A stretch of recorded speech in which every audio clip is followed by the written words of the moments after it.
हरिओम श्रीराम अंबज्ञ. मी संदीप सिंह चव्हाण, विरार पूर्व उपासना केंद्र. आज मी विरारमध्ये राहतो. पहिला मी बोरिवलीला राहायचो, आज विरारमध्ये राहतो. माझं 300 स्क्वेअर फीटचं वन रूम किचनच रूम आहे. मुलं हळूहळू मोठी होत होती. आम्ही भक्ती उपासनामध्ये बापूमयच झालो होतो, कारण इतर आम्हाला दुसरं काहीच माहिती नव्हतं. घरामध्ये देवाची पूजा करणं, देवाचे फोटो, बापूंची पूजा करणं हे सर्व. एक दिवशी अशीच सकाळची वेळ होती, 10-10:30चा टायमिंग होता. मुलं शाळेत गेली होती. माझी सेकंड शिफ्ट होती. मी आणि मिसेस दोघंही किचनमध्ये होतो. मिसेसने जेवणाची तयारी करत होती. मी पण काहीतरी तिला भाजी वगैरे कापून देत असं किचनच्या ओट्याच्या बाहेरच उभा होतो, बाजूलाच उभा होतो. आणि हिने भाताचा कुकर लावला होता. खालच्या डब्यामध्ये डाळ होती, मधल्या डब्यामध्ये भात होता आणि काहीतरी वाट्याने वगैरे होते. तिसऱ्याच्या डब्यावरती तिने रात्रीचा भात गरम करण्यासाठी म्हणून ठेवला होता. आणि त्याच्यावरती तिने त्या भातात पाणी जाऊ नये म्हणून एक ताट असं ठेवलं होतं, साधं छोटंसं झाकणं असं. आणि तिने कुकर लावला होता. आणि आम्ही दोघंही किचनच्या ओठ्याच्या बाजूलाच उभं होतो. बराच वेळ झाला, जवळजवळ अर्धा तास होत आला.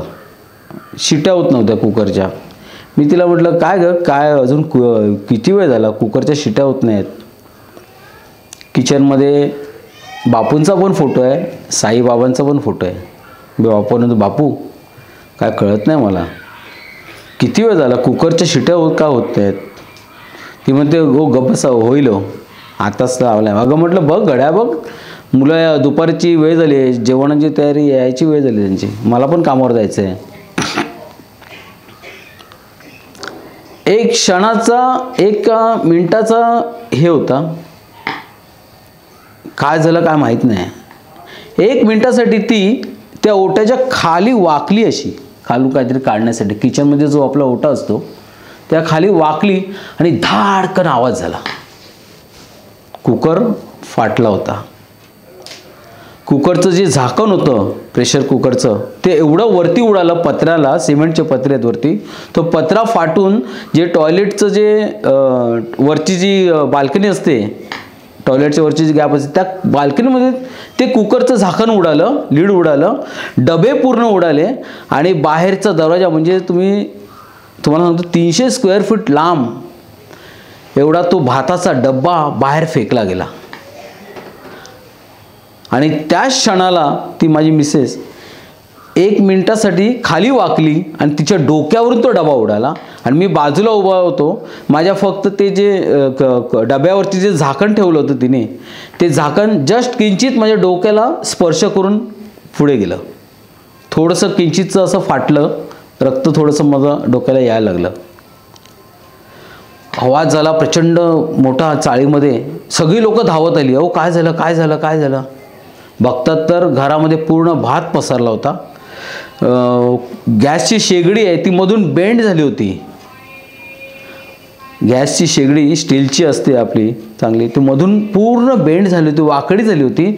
आणि कुकर खालचा जो भाग असतो तो फाटला होता आणि वरचं झाकण कुठच्या कुठे वरती उडालं होतं आणि डबे बाहेर. एवढा प्रचंड मोठा स्फोट की आम्ही बिलीवच करू शकत नाही. आणि आम्हाला दोघांनाही बापूने त्या एवढ्या मोठ्या संकटातून सुरक्षित वाचवलं होतं. आम्ही दोघंही रडायला लागलो. बापू म्हटलं की एवढं मोठं भयंकर संकट होतं, पण तुम्ही एका क्षणासाठी हिला खाली काय बसवलात आणि तिच्या डोक्यावरून ते डबे काय उडाले आणि ती सुरक्षित पूर्ण वाचली. मी तसा त्या जखम जी झाली होती त्याच्यावरती हात दाबून तसाच मी बाहेरच्या बाहेर डॉक्टरकडे पळालो. माझ्यासोबत पण एक जण शेजारी आले होते. तसं डॉक्टरकडे गेलो, जस्ट थोडीशी ट्रीटमेंट केली आणि मी घरी येऊन बघतो तर हे पसारा. ही रडत बसली होती. म्हटलं रडू नकोस, आता जे झालं ते झालं आणि यात मोठ्या संकटातून बापूने आपल्याला वाचवलं आहे. या मोठ्या संकटातून आपल्याला वाचवलं आहे. फक्त आपल्याला येणाऱ्या ह्या मोठ्या संकटातून बापूच वाचू शकतात, बाकी कोणही नाही. फक्त बापूच वाचू शकतात. अशा अनेक प्रकारचे अनुभव आमच्या जीवनामध्ये आहेत. हा सगळ्यात मोठा आयुष्यातला न विसरणारा अनुभव बापूने आम्हाला दिला आहे. आज माझी मुलंसुद्धा मोठी झाली आहेत, पण हा अनुभव जो बापूंनी आम्हाला दिला आहे तो आम्ही कधीच आयुष्यामध्ये विसरू शकणार नाही. हरिओम श्रीराम अंबज्ञ नाथ समिध नाथ समिध नाथ समिध.